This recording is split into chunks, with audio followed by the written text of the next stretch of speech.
বয়স তখন আমার 13 কি 14 হবে। আমাদের বাড়ির পাশের বাড়ির একটা ছেলে আমাকে ভীষণ পছন্দ করে, দেখতে খুবই সুন্দর, স্মার্ট। তবে তখন আমার বয়স কম থাকার কারণে ভালোবাসা কি জিনিস, কাউকে পছন্দ করা কি জিনিস অত ভালো করে বুঝি না।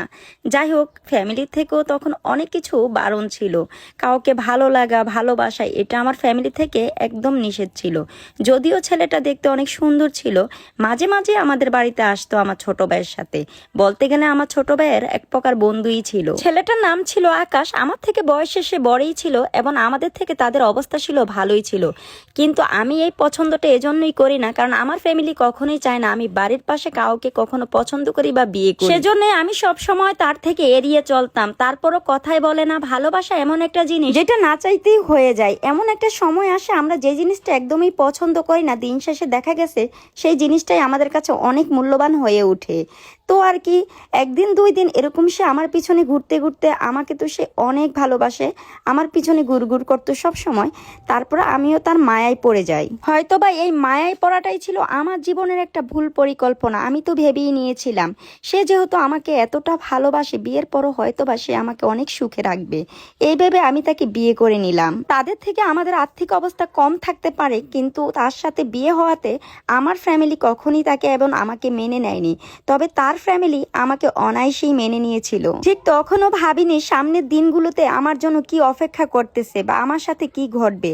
আমি তো ভেবেই নিয়েছিলাম যেহেতু তার ফ্যামিলি এত সুন্দরভাবে আমাকে এবং তাকে মেনে নিয়েছে, হয়তোবা তারা আমাকে সবসময় ভালোই বাসবে। ওই যে কথাই বলে না, যে কোনো শুভ কাজের আগে মুরব্বীদের কথা শুনতে হয়। সত্যি কথা বলতে আমাদের এই সম্পর্কতে মুরব্বীদের দোয়াই ছিল না, কারণ আমার ফ্যামিলি সবসময় আমাকে বারণ করত আমি যেন এই ছেলেকে কোনোভাবেই যেন কখনো বিয়ে না করি। বিয়ের প্রথম কয়েকটা মাস ভালোই চলতেছিল। তার ফ্যামিলি আমাকে খুবই ভালোবাসতো, কারণ সে যেহেতু আমাকে অনেক পছন্দ করে বিয়ে করেছে, আর তার ফ্যামিলি তো সে একটাই মাত্র ছেলে, সবাই তার কথা খুবই মানে। তো সে জায়গা থেকে তারা সবাই আমাকেও ভালোবাসতো। তাদের ভালোবাসা দেখে আমি তো পুরো মুগ্ধ হয়ে গেলাম। আমিও তাদেরকে প্রচুর ভালোবাসতে শুরু করলাম। যেহেতু বাবার বাড়িতে আসা একদমই নিষেধ ছিল, কেউই আমাকে মেনে নেয়নি, তো সেই সুবাদে আমি এখানে আর আসতে পারিনি। সবসময় শ্বশুর বাড়িতেই থাকতে শুরু করলাম।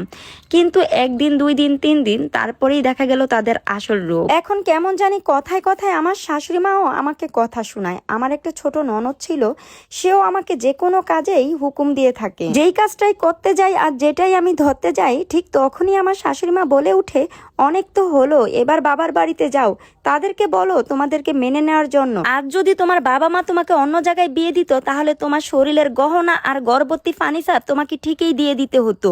আর আমার ছেলেকে যদি আমি অন্য জায়গায় বিয়ে করাতাম, তাহলে এই জিনিসগুলো আমিও পেতাম। শাশুড়ি মায়ের মুখে এমন কথা শুনে আমি হাঁ করে তাকিয়েছিলাম আমার স্বামীর দিকে। দেখলাম সেও কোনো উত্তর দেয়নি।